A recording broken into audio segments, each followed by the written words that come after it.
Hey guys, today I have Maz Jobrani, who is an extremely popular Persian comedian. He's been a stand-up comedian for the past 22 years of his life, and it was really fun talking to him.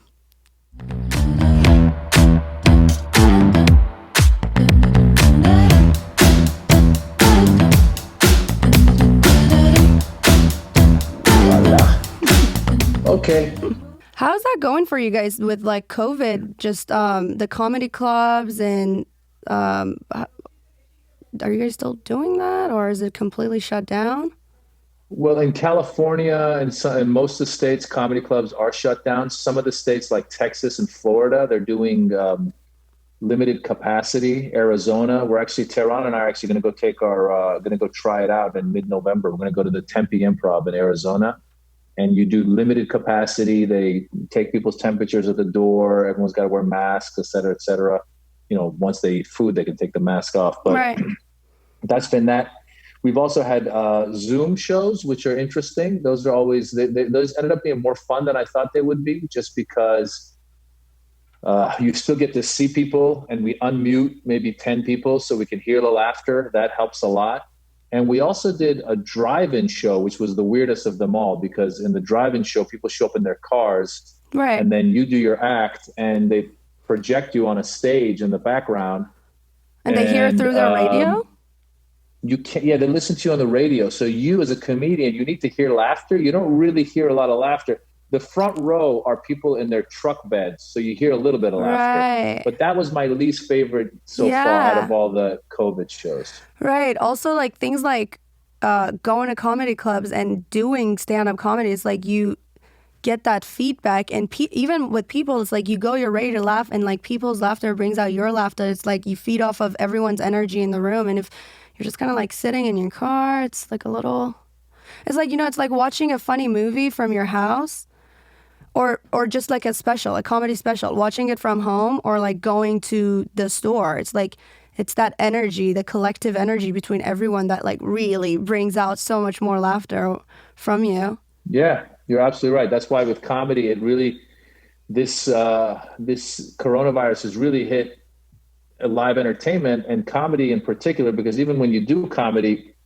when you have an audience, you want those audience members seated close to each other, because laughter is kind of like fire. If people are laughing around each other, it'll Contagious, catch the others to laugh. for But if sure. you have a comedy club and you spread everybody out, the laughter isn't as hot. So you're absolutely right. Yeah, it's been hard, but like I said, we've done it through Zoom. We continue to do it, and here we are. We push forward, I human mean, beings. you got to carry on, right? It's like whoever gets to adapt the best when big changes like this come.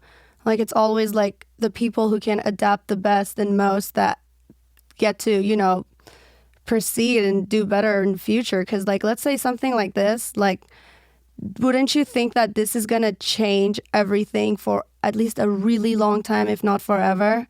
So it's like it can't really be even looked at temporarily, like, oh, it's gonna go away and everything's gonna go back to normal pretty soon and everything's just gonna be like how it used to be. It's like probably not. It's probably much better to somehow figure out a way, whether it's like Zoom or just all these like weird other alternatives, and adapt and just somehow make it work. Well, for now, there's nothing but that to do. I think once we get out of the coronavirus, whether it's mid or late 2021 or 2022, whenever it is, I think people are going to be really excited to go back to live entertainment. I think live entertainment will pick up again. But for now, there's nothing else we can do but do these Zooms, do our podcasts, keep ourselves busy, write. I've been finding myself doing a lot of stuff at home. So I've become the handyman. I've become tech support. I've become the dishwasher. We just got a puppy. So now I'm, taking the dog out. So there's a lot of stuff we're doing. Right, I bet your wife is happy. Yeah, I think we're all like, I'm happy. She's happy. The kids are happy. And that that is definitely a silver lining. To be home with each other has been really nice. I think a lot of families you talk to, they say, wow, normally I wouldn't be spending this much time with my kids, and here I am getting a chance to spend a lot of time. So yeah, it's knock on wood, we're fortunate enough to be able to be together. And you hear a lot of situations that are really bad. I mean, I've seen people living in their cars. I've seen people not being able to afford rent. Heard of people, multiple people living in a house together. So you count your blessings, you know? Right. I agree. And you just kind of like find other things that you're good at. For example, when did you start your podcast? You didn't have it before? I started my podcast in April of 2019. We Oh, started you've doing it had it. every week. Yeah. Okay. So we've been going for a little over a year, about a year and a half now. And, you know, the Zoom, again, if you want to talk about silver lining, Zoom has allowed us to get guests from all over the Right. world, really, because you don't have to be in the same room. So Right. that's been a blessing in itself. People that I never would have thought of having on my show. I just had this guy, Frank Figluzzi, who was a former assistant director of counterintelligence at the FBI. Oh, wow. Just had David Korn, who's an editor of something called Mother Jones Magazine. These guys, you see them on MSNBC, you see these people giving an analysis, et cetera, et cetera. And then you reach out and they say, sure, I'll be on the show. Well, if it were in LA, they'd have to fly in, come be in my studio. Right. But since it's Zoom, they could be anywhere in the Easy. world. So it's been pretty cool. Yeah, I've been watching some of your podcasts, and I really like the guests that you choose to bring on. You had this one guy, I don't remember his name, but I remember one part that he was saying something like, when you're happy and when you laugh so hard, your brain produces endorphins, sends it down to all of your body, and you get this total sense of well-being, right? And that sense of well-being cures your soul. So in a sense, you could say comedians are doctors because they cure your soul. And then right after it, you and Tehran go, oh, perfect. Now we're doctors and our Persian families are happy because they always wanted a doctor. Yeah, I And remember that episode. I forget who that was, but I remember somebody said that. We've had some doctors on, we've had some scientists on, and I forget who said that, but yeah, I remember that. And we took, yeah, it's doctors for the soul. right, I thought that was funny because I remember you actually gave a speech in my college about, I want to say 5, 6 years ago, which is when I met Mhm. you. And you kind of had a point of the same thing where when you come from Persian, Middle Eastern, Asian background, it's kind of like a normal, real expectation that we want you to be a doctor or a lawyer, and anything beyond that is just a little unacceptable. It's like you can do whatever you want, you just have to like get your degree. So I thought this was funny that this guy was making this point in Tehran immediately, because Tehran is half Persian, right? Yeah, Tehran is his father's Iranian, his mother is Black American, Right. and yeah, I always, whenever I get a chance to talk to places, like you said, at your college, or whenever I get a chance to talk to younger people, I encourage them, if you have a passion, to go for it. And I think that mentality of you got to be a lawyer, doctor, engineer is a little more old school. It still exists within a lot of immigrant communities, but I think the more you see the world nowadays from the point of view of people like yourself and other people of your generation, I think people start realizing, oh, I don't even need to, I don't know. I don't even need to go to a graduate school. I could have my own Podcast, YouTube my own channel. shit, right. Yeah, or and also it's about defining what is success and happiness to To you, you. because to some people, success is financial security, but to a lot of people, success is being able to do what you love doing. So I guarantee you, there are a lot of happy artists out there who might be struggling financially, but they're happy with what they do, versus, wealthy lawyers or doctors or bankers who might be depressed with what they're doing. I have a friend of mine who's a lawyer who says, "Gosh, I wish I would have gotten into comedy and something else, because yes, I make good money, but I'm always on this wheel chasing the money and not able to express myself." So Right. I think times have changed since I got into this. For sure, especially something like law. The school is like so intensive, and then you get out of it, you have to pass bar, which is like insane. Because I almost went that route too. I think you said you did too, if I remember correctly. Yeah, my parents wanted me to kind of be in that world, so I studied political science, thinking that I would go to law Same. school. And then while I was in undergrad, I decided, you know what, I'll just be a professor. So then I got into a PhD program at UCLA Oh, cool. to get my PhD to be a professor. And then that first year I was there, I just started doing plays again, and I realized I love being on stage, and I dropped out. I didn't go any further than the first year of my Right. And you PhD. went to your parents and said, Mama and Baba, scratch law. I'm going to be a stand-up comedy. How did they take that? My dad had moved back to Iran by then. So when I told my mom that I wanted to be an actor and a comedian, it's funny because she had already been upset at me wanting to be a professor instead of being a Lawyer. lawyer. So then she Right. said, okay, if you're not going to be a lawyer, if you're not going to be a professor, she goes, at least learn to be a mechanic. And I said, how'd you go from lawyer to mechanic? And she goes, because people need mechanics. She goes, nobody needs an actor. And I was like, you know what? You're right. Nobody does need an actor. But I stuck with it. I stuck with it, and that's the other thing I realized, and I'm sure people, I think the world we're living in now, people realize this earlier, which is you only live once, so you can't live to please your parents or anybody else. Right. If you really find a passion, you got to go for it. So I realized I got to do what I love doing, and the stage kept pulling me, and then I just jumped back on. You're absolutely right. I kind of went the same route. I was a poli-sci major, studied it for 3 years. I wanted to go to law school, make mommy and daddy proud, realized, but I would always like read psychology books on the side. Just would dread the thought of going to school and like learning about wars. Like we had a whole semester on war that was like extremely depressing to me. And then I just kind of figured like, I hate this. I 100% hate this. And even though it like pushed me back a couple years, but I was like, you know what, screw it. I'm going to change my school. I'm going to change my major. And lo and behold, I like go to school. I'm like ready to do homework. I'm like excited to be in class. You know, I absorb everything that is like, and I was like, God, I'm so glad I made that decision. I could have been such an unhappy lawyer. Yeah, And listen, if you're lucky enough, a lot of people don't even know what it is that they like, but if you're lucky enough to stumble figure it out. into or find something that you love, and I always encourage people, I go, listen, talk to people in the different fields that you're considering. Right, So if you have a friend or a family friend or somebody, you can talk to people in these fields and say, hey, what's it like? Do you love it? Do you like it? Do you hate right. it? So I talked to a lot of lawyers who, when I was, thinking about what to do, a lot of lawyers would be saying, oh, I hate it. I'm not into it. And of course, Depressed. there's lawyers that love it too. Right, right, But you're going to be in those schools. You're going to be in law school against people who love it. So you better love right, it. And now you're studying psychology.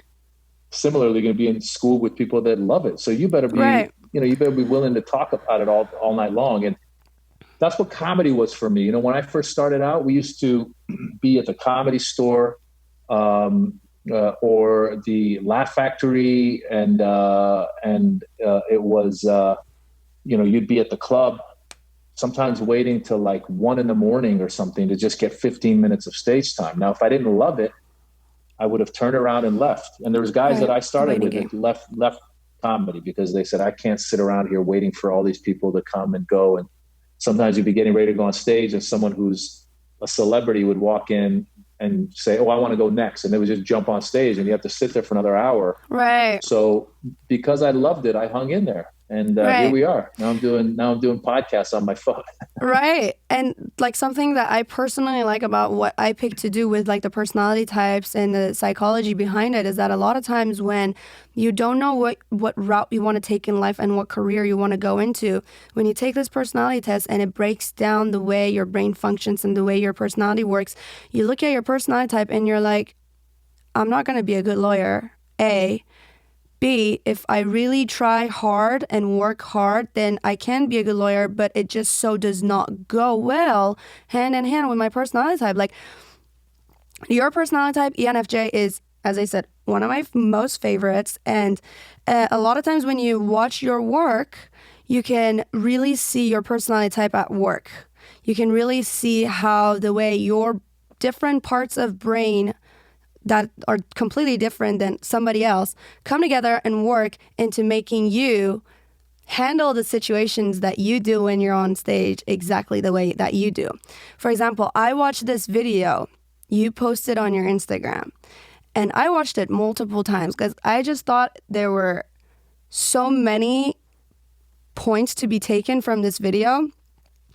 It was the drunk lady Trump heckler, that video. And the way you handle that to me was A1. And actually, if you don't mind, I have the video pulled up and I would love to just like play it and then we can like come back and discuss it a little bit. Sure. All right. So I'm also just learning how to work with Zoom. All right, so here I have the video. Let's take a look. What's that? As a woman, As a woman. I take offense Okay. to what you just did because as a woman, Okay. I have a very different opinion than I appreciate you. Thank you very much. A legal. You're legal what? Paralegal? To America. A what? I'm a legal immigrant too. Congratulations. Thank you. And Fantastic. I get you. I'm glad you're a legal immigrant too. And Namaste. I'm here to open However, the Russell is not legal. It's okay. Calm down. I love you. Thank you. Okay. Okay, I hear you. That's fine. That's okay. Relax, guys. Relax. It's okay. Listen, that's fine. That's my whole point. We can talk about it. That's fine. Send me a tweet or something or a Facebook message. We have a conversation. I'm serious. What's that? Back at you. Back at me. Thank you. God bless you. Thank you. I love you. I take you to the same grade level. Yes. I totally Okay. enjoyed you Please. until you chose Okay. to attack Trump. That's what I just was and talking use about. yourself Oh, as come a on. leader. Relax. Please, calm down. Calm down. You guys, relax. You know, everybody, relax. Listen, just calm down. It's almost done. I only have like 2 more Trump jokes, and then we'll be done. I swear to God. I swear to God. I'm being honest. I'm being... Amazing. So you did that so naturally. You had no preparation for that. And I don't know if you've ever had something like that happen before or if that was the only time. But your response came so naturally to you. But I was kind of like studying it and analyzing everything that you would say back to this lady. And I just thought that it's a professional way to handle a situation like that. And a lot of people that are on the stage, a lot of times, they cannot stay objective enough and they take offense and they get into an argument or a debate or they want to make a point, especially because you're the person in power. That's your show. You can just kind of like handle that situation whichever way you want to. But I kind of want to like go back to your personality type as an ENFJ. ENFJs show great activity in parts of brain that focus on logical attention, networking, interpersonal communication, task completion, and decision making. And this correlates with ENFJs being decisive as well as being strong communicators. And a part of brain of an ENFJ that's very active, the FP1, it notes errors in the environment, filters out unnecessary input or negative feedback, and minimizes distraction and focuses on objective. And I think this literally right here, part of your personality type and the way your brain works in that manner was perfect for a situation like that, because you did not enter an argument, you did not send any hate back to her. Even when people had your back and they were kind of making fun of her, you invited them to calm down and not just kind of like huddle in a group against her. And even at the end of the video, I think the security came and was like ready to kick her out. And, you know, you just kind of like invited everyone to calm down. It's that social harmony that is so huge in ENFJs. They're always looking for harmony. They're never looking for anything that they don't put weight on negative feedback. Personally, they do though. I don't know if you would agree with this. Like, actually, they highly respond to negative feedback and can be easily embarrassed or feel guilt and shame over negative interactions with others, which explains why they are so driven to maintain social harmony and for social interactions to go smoothly, because they do take that very this serious. This is all Jungian, right? This is a Jungian analysis, right? Yes. Yes, Carl Jung. Yes. So you listen. I mean, I love psychology too, and I think there's every psychologist has there's some truths to all of it, right? So you Right. look at it, and these people have studied these people, and they study people, and they give you these analyses. I don't think any one of us is 100% anything when it comes to the way you react.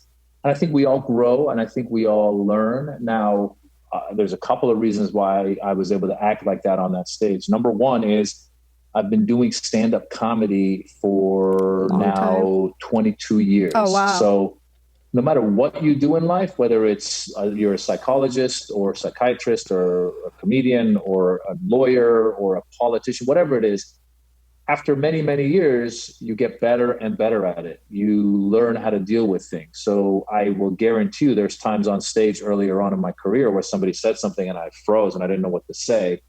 You go through that enough and you think about it and you go, God, I wish I would have said this. I wish I would have said that. And then you grow, you grow, you grow. And now you're better and better. You know, Dave Chappelle in his latest stand-up special, one of his latest stand-up specials, he said, I'm really good at this. He goes, I'm great at this. And that's how I feel sometimes when I'm on that stage. I go, I'm great at this. Why? Because I've put in the time and I kind of know how to take something and do something with it. So take that, put that aside. Secondly, you're right. My personality is very much, I try to be someone who brings people together, although I also am very empathetic and also very much about justice. So there are times when people will say something. I've gotten into debates with friends of mine where I cannot, for example, with Donald Trump, I just can't control myself. I'll get into a heated debate with somebody. So the history to get to where what you just saw, it was early on in the Trump administration.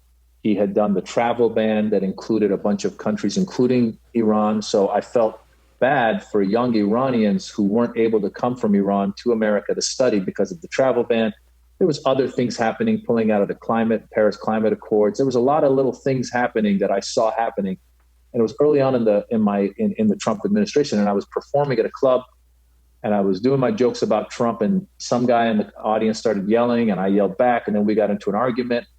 And basically that night, I got pulled into the argument with that guy. Ooh. And the audience was very un-ENFJ hey, of you. What's that? Yeah, very non-ENFJ. Exactly. So the audience was saying, so what's your, they were like, what happened to the show? What's going on? You lost it. And so I decided, you know what? I need to not get pulled in. As much as you want to. That's why I realized I need to Tai Chi those moments. I need to take the aggressiveness and just go like this. So before this lady, it happened one other time where I was at another club. And it's interesting to me, like if you want to do psychological analyses, you should do it on these people who get really offended at Trump jokes, because you could be a Trump supporter, you could be an Obama supporter, you could be a Biden supporter, you could be a George Bush. I don't care who you support. But this country ultimately is a country that for years and years we've made fun of our leaders, and democracy is about making fun of your leaders. You know, there are a lot of countries like Iran or Saudi Arabia or China or Turkey, where if you make fun of your leader, you could get in trouble. You'll go missing. Well, in America, we're supposed to make fun of our leaders. So when these people get offended, I don't understand that. Like, it's almost like you make fun of their grandmother. Because even the lady in this video, she said, I was enjoying your show until you made fun of Trump. Right. You know what? Keep enjoying the show, laugh. And then afterwards, if you want in the car, you turn to your husband and you go, God, I like the show, but I didn't like that he made fun of Trump. Right. Although the fact is, when I make fun of Trump, even listen, you could be a supporter and you could say, oh yeah, what he's saying, there was truth to it. Because one of the things, the joke that preceded her losing her mind was me saying that as a comedian, people always say Trump is good for your comedy. And I go, no, he's not, because he says so much crazy stuff, it's impossible to keep up with him. So the joke was that he's constantly tweeting, and so whether you like him or not, you'd have to agree, yes, he's constantly sending out crazy stuff. So all of that to say, I learned to just step back, let them talk. And you saw, sometimes as a comedian, when you let them talk, they keep going. Leads to gold. It leads to gold because she goes, She goes, oh, this, that, yeah. the other. And I go, look, they're going to kick you out. And I Right. go, I'm trying to help you stay here legally. Right. And the fact is, look, if she had continued to scream and shout and she had disrupted the show over and over again and like lost her mind, then I would have just She had to go. I would have let the staff take her out. Right. You know, I mean, that's all you can do, you know? Right. The thing is with what you say with, you have to be able to be open to new ideas and to the fact that people have different opinions than you, whether it's politically or religion or whatever it is, even if it's personal. Like there are people that are just not gonna like you, and you have to be okay with that. But the problem arises when people are married to their ideas, to their ideologies, whether it was like passed down to them by their parents or they follow the footsteps of a husband or a wife or a leader that they just like really look up to. You have to understand that you got to be able to either change your mind when you're presented with new facts and data, or you just have to understand that not everyone has to agree and you're not here to change anyone's mind. Just hold on to your opinion. And as you said, when you go into the car, just speak to your husband. For someone to yell out in the middle of a crowd and just kind of like kill the vibe for everyone, that just shows extreme low social intelligence, or maybe just like really drunk, which I mean, I would never do that if I'm even like plastered. Would you? I mean, that's like a different level. Well, you know, that's what it is. You know, it takes a lot for somebody to come to your show and start screaming. So they really must feel threatened somehow, to the point where they feel they have to express themselves. I've had people come up to me after a show and say, I didn't like it when you said X, Y, and Z. I've had people be at my shows, laugh through the whole thing. I ran into them afterwards and they said, hey, really enjoyed the show. By the way, I'm one of those Trump supporters. So they were able to take the joke. They were able to get through it. And they might even have, you know, family members who don't agree with them. But they had you know, you're coming to a comedy club. Right. You have to be able to take jokes. Ready. You have to be able to take jokes. And the only time I would say you might be able to, it might be right. I mean, if anything, just walk out. Like I said, you can leave. You can go to the management and say very, you know, use your logic and say, hey, I came to the show and this person said something. Let's say a comedian does a joke about, you know, this famously happened a few years ago where a comedian was riffing on stage and there was a rape joke. He threw out a rape joke. Now, if you look at it, it actually was not it was like a self-deprecating kind of thing. I don't know exactly the details of it, but there was a woman in the audience who was offended by it because she said, you know, I've been a victim of that. Now, if it's something like that, I think that lady probably has a right to just get up and leave, go to the front, say, listen, this is very personal to me.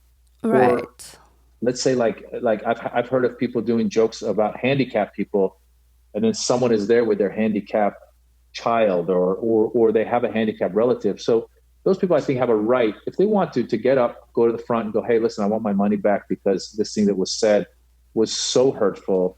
I got to go. So there's a way, you know, it's all about how you handle something. Right. So that's one way to handle it. The other way to handle it is to go, yeah, you can't say that. And it's like, you're at my show. Right. So the whole point is the world that we live in now, you have a podcast. Everybody can have you can have a podcast, you can have a blog, you could have a YouTube, whatever. You can have your own social media. You can go home, write a nice long blurb. Right. And move to on. People who want to listen. To people who want to Yeah. listen. You got to understand that when you're in that place, people are there to listen to Maz and not you. You go on your Instagram. I've actually had that, you know. I actually had it one time. Somebody made a racist joke. It was actually the only time in my entire life that somebody made a racist joke to me directly. And we were at dinner. I did not say anything. I actually like kind of smiled. I was like, oh, kind of fucked up. But I went home. I wrote my heart out. Wrote it, shared it, kind of like raised awareness for people to like, hey, don't do this. This is like a little upsetting, you know, like, but you kind of got to like not make it awkward for other people. Don't ruin their vibe. And also take a goddamn joke.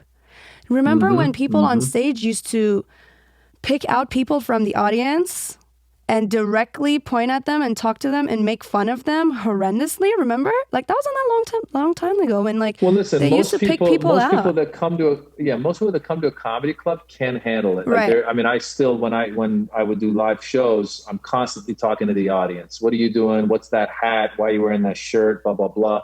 And most of those people are laughing with you, and they want you to have fun with them. A lot of times when you finish your show and you come off stage and you haven't made fun of a certain group of people that are at your show, they'll come up to me after the show and say, why didn't you have any jokes about us? And I'll be like, I don't know. They're like upset. So most people know, most people get it, but you're going to end up with this kind of situation. And like I said, I'm trying to be just level-headed, cool-headed, and Tai Chi the moment. Yeah, and just you're right. Most of the people can handle joke. Most people understand that they're there and it's not a political debate. It's not an educational conference. It's fucking comedy. Like, yeah, you just gotta let loose.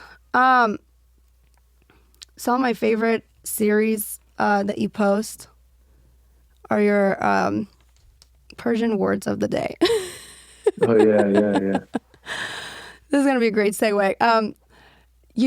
So not that many people probably know, in Farsi, we say things that I genuinely did not understand when I used to live there, how obnoxious they are and how absurd the things I always say. But then you translate them to English and you're like, wow, it's insane that we say these things to each other. And so Maz makes a series of videos translating a lot of Farsi expressions and like the really funny ones to English, and those videos do really well. Would you say those are some of your most popular videos that go around? Yeah, I think, listen, I have a lot of followers online, on especially on Instagram, that are, a lot of them are from Iran, and then there's a lot of Iranian Americans and all, when you come to my shows, you see, because I perform in the States, and when I perform in the States, you'll see a diverse crowd. But on social media, I've got a lot of Iranian Iranian Americans, Iranians. So I think they like these videos, and it just came about. Like, I think I was just joking around one day, and as you said, it's not that they're to me, they're not annoying or anything. I think they're just funny. They're so I think funny. Every culture has that. I was just listening to another podcast, and there was it was about Silvio Berlusconi, who was the prime minister of Italy, and there was some sayings that the Italians do that is funny. Right. I studied Italy. I was in Italy when I was in college, so I studied in Italy. So, cool. Like, for example, they say in bocca al lupo, which means in the mouth of the wolf. Well, what does that mean? In the mouth of the wolf? Like, what, you want me to be eaten? And they go, no, it means good luck. So I guess it means like you go into the mouth of the wolf and you kill the wolf and you come out the stomach or something. I'm not quite sure exactly. Wow. So similarly, Iranians have a lot of sayings. I'm sure in English there's a lot of sayings. Tell us it's some just of those. fun to take this. Tell us some of those Farsi like ones. the one that comes to mind is like Right. Pedar Sukhte. Like Pedar is father, Sukhte is burnt. So you're like, burnt dad. It's like, why would you say burnt dad? But it's like saying like a little runt to a kid or something. Right? Pedar Sukhte, that kind of stuff. The other one somebody was saying was funny. I like Qorbunet Beram, because we say Qorbunet Beram so much. I mean, we say it when you meet someone, when you see someone for the second or whatever time, when you're departing from them on the phone, like you say it so many times. And why don't you explain what it means? Qorbunet Beram. Qorbunet Beram means I would die for you, right? Basically, it's like I would die for you, right? Well, Qorbun literally means sacrifice. Like Qorban Kardan means sacrifice, and it literally means I would sacrifice myself for you, because that's how much I love you. I jump in front of a train for you. It's like what's his name? What's his name? The singer. Bruno Mars. Right. I would catch a grenade for you. That's Qorbunet Beram. That's that song. Or another one of my favorites is Go Khorda. Oh. Go Khorda. I ate shit. Yeah. Yeah, which, literally. By the way, in English we say I ate shit, but that means different. You crashed. Like eating shit means like you fell. Right. He ate shit. He fell. Right. He heard like if someone's on a skateboard and they fall, he ate shit. I ate shit. Yeah. But in our case, Go Khorda means like I regret made a it. mistake. Right. I Right. regret it, right? Right. Yeah. That's fun. It's so funny. It's such a fun language, and like the things that we tell each other. Like, so I'm trying to teach my boyfriend Farsi because my mom doesn't speak great English, and I want him to be able to just say like a few, like just things to her and to the rest of the family. And he is so baffled by this language. Like I try to teach him the most like basic things, and he just like, oh, I was telling him to tell my mom jigara to bokhora. Which like is like a little naughty, like you don't really tell like a girlfriend's like mom or whatever, but he's kind of cute and funny, so it like works with his personality. And my mom is not like super like, rigid. So jigara to bokhora, why don't you tell us what that one means? Eat your liver. Eat your liver. It's like a term of endearment, right? Yeah, jigar means liver. Jigara to bokhora means like I want to eat your liver. Yeah. And it literally means like it's funny because you're when cute. I have a lot of friends growing up, we would teach them the basics, like, salam, Right. merci, which is, merci is easy, salam, merci, qurme sabzi dost daram, things like that, like, that kind of stuff. And then, of course, you would teach the bad words to your friends. We taught them a lot of bad words. But yeah, jigara to bukhoram is funny. Like a lot of times I'll have people reach out to me and say exactly what you just said. They'll say my girlfriend is American, or my boyfriend, or my husband. What can I say that's like a term of endearment? And jigara to bukhoram is a good one. Jigara to bokhora. Sheretam, duset daram, Jigara duset to daram. Those bokhora. kinds of things are good. Right. Yeah, we have like a lot of really funny ones. I don't know if this story is real Mush or not. bukhoratit, mush Mush bukhorat, bukhoratit. yeah. Man, mouse eat you. Yeah, right. Just like really weird things. Or khayk to set it. Oh, that one's definitely one of my favorites. Hakusad is a good one. Wait, you actually Hakusad explained is that good. really good. I never thought of it the way you explained it in your video. So tell us. Khayk to set it. Gosh, it was so long ago. I don't remember what I said, but it's, dirt on your head, which means like you're an idiot, which I think basically dirt on your head means like may you die and they put dirt on your head. Like Right. they should bury you. Right. You're so stupid, you should get buried. Right. The good one, the one I like is Behaf Jadda Abadid Lanat, which is like I'm not cussing you out. I'm cussing back 7 generations of your family. Like Right. that's La'anat means like basically, doom. Yeah, like F your great grandfather. Like that's pretty cool. For bringing you here. Behaf Jadda Abadid Lanat. Have There you have Jadda it. Abadid Lana. Oh my God. Yeah. And then there are like so many like funny things that you don't even like. I have not spoken Farsi to people that often, honestly. And I don't really have that many Persian friends, unfortunately. And like every now and then somebody says something that I have not heard in a really long time. And it just kills me because there are some words that you kind of like forget. But then as soon as you hear them, like last night, my roommate, for whatever the reason, said binamus. Moose, that's a good one.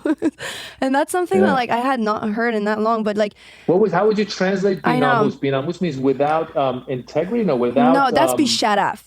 Bisharaf means bisharaf. like without dignity. integrity. Someone without dignity. And like we Binamus say would that to be each other like- all the time. What would binamus bisharaf. What would binamus be? So namus is I don't know if there's a word for it. Western civilization did not think of this. So namus is like your sister, your mother, your wife. As a man, your namus is like the females around Qeirat, you. like your qeirat. Right. Qeirat nadari. Right. Binamus bi qeirat. Yeah, Right. yeah. And for some reason, like stuff like that really makes guys really, really upset in Iran. It's like it's so much worse to call someone binamus than if you like call them like bisharaf or pedasak. Like pedasak is kind of funny. Because it's offending your manliness. Right. You know what I'm saying? Yeah. You know what you should do when you have Tehran on? Tehran's Farsi, even though he was born here, his It's so Farsi, like good. reading and writing, is better than mine. Wow. So you should have him talk to you and teach you some Persian words, and you guys can converse. It'll be pretty cool. Oh, hell yeah. That would be so much fun.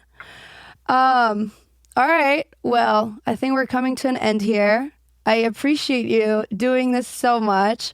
This was so much fun, and I've been wanting to message you and get you on my podcast for a really long time. Thank you so much for doing it. I love chatting with you. Well, thank you, Pani. I appreciate you having me on. And you should also tell your boyfriend whatever your mom's name is. What's your mom's name? Shuku. Shuku. So tell him whenever he sees her, he's got to say Shuku Jun. Yeah. Have you told him to do that? He knows that, and he says it like really funny. He says Chukujun, and my mom like loves him. Bye bye. All right, bye, Maz. Move with the rhythm, shake it up, stop when the clock hits 13. You've been working, but you're flirting with the weekend. You can freak out.